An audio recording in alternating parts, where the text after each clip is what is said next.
যেভাবে মারামারি করছে, সারা পৃথিবীর মুসলমানরা আজকে প্রশ্নবিদ্ধ হচ্ছে এবং সারা পৃথিবীর মুসলমানের মুখে চুনকালি লাগছে। পরিষ্কার ভাবে আমরা বলতে চাই, যদিও দুইটা পক্ষ হয়েছে, কিন্তু এক পক্ষ বারবার উস্কানি দিচ্ছে, হামলা করছে, আক্রমণ করছে।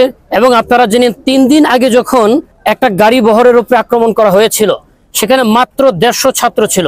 ঠিক ওই মুহূর্তে আমরা এখানে 5000 সাথী ছিলাম। যদি আমরা সত্যি সংঘাত চাইতাম, তাহলে 150 মোকাবেলায় 5000 আমরা যাইতাম। কিন্তু মুসলমান কিভাবে মুসলমানের বিরুদ্ধে দাঁড়ায়, মুসলমান কিভাবে মুসলমানকে রক্তাক্ত করে, এটা আমরা এখনো ভাবতেই পারি না।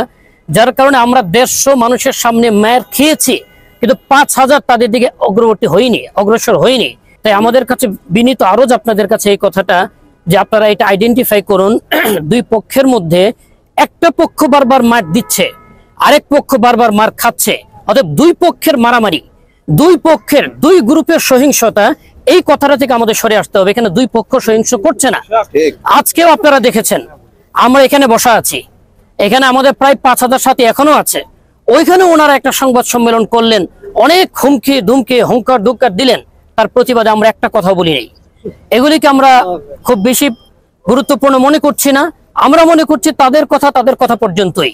আমরা কাজে বিশ্বাসী, শান্তিতে বিশ্বাসী, আমরা সহিংসতা চাই না, আমরা অহিংস পথ চলায় বিশ্বাসী। এক একজন বক্তা ওয়াজ করলে 60,000 টাকা 70,000 টাকা করে নেন। ওনারা যখন ঘন্টার পর ঘন্টা আমাদের জন্য ব্যয় করছেন রাস্তাঘাটে এখানে সেখানে, তখন কি ওনারা সত্যি টাকা ছাড়াই ব্যয় করছেন না টাকা নিয়ে ব্যয় করছেন? এই প্রশ্নটা ওনাদেরকে বলে ভালো হবে। এটার উত্তর আমরা দিতে পারবো না।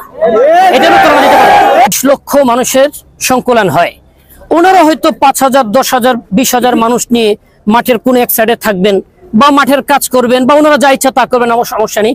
মাঠের অপর প্রান্তে বিশাল মাঠ, আমরা এক পাশে 4-5 লক্ষ সাথী নিয়ে শান্তিপূর্ণভাবে ইজতেমা করবো ইনশাআল্লাহ।